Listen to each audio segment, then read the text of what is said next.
Conversations about gun violence usually center around homicides, but 6 out of every 10 gun deaths in the United States are suicides. Well, tonight, a group in Winston-Salem had a panel discussion to bring awareness to the issue. Fox 8's Caroline Boyer was there, joins us now to break down what we're seeing here in the Piedmont. What did you learn, Caroline?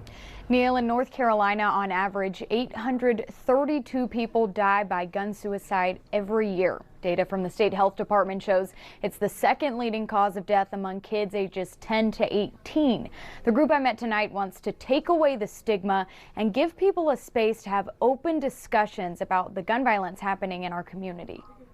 A lot of times suicide is taboo. We don't talk about suicide. We don't even talk about mental illness. Those are things that are pushed under the rug. Tremona Purvis has a mission to make sure suicide and mental illness are conversations people don't shy away from. Data from the CDC shows in 2020, an estimated 12.2 million American adults seriously thought about suicide. 3.2 million planned a suicide attempt, and 1.2 million attempted suicide.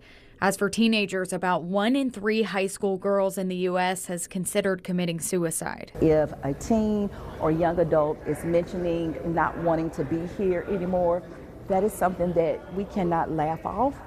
We need to take it seriously and we need to act on it. Friday night, Tremona participated in a panel speaking to a crowd of nearly 50 people at the Enterprise Conference Center in Winston-Salem about different types of gun violence. It ain't always got to be the gun to your head, the actions that you are taking, whatever activity that you're doing, joining gangs, whatever it may be, it's a form of suicide. Gun violence is definitely suicide because not only is a life being taken, the victim, but the person that commits the crime, their life is gone as well. This group wants the community to come together and figure out a way to motivate others to put the guns down. I see so much in the schools that our children are lacking, mentorship, outreach, everything.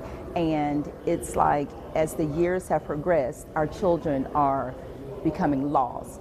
And for the community to get together and to rally together to help our children, to help our youth, to help our young men and women, even adult men and women, it's a big impact.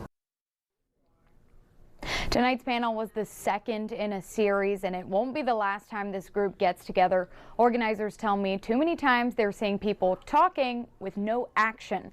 They want to come up with a real plan to put an end to gun violence of all types. Katie. All right, Caroline, thank you.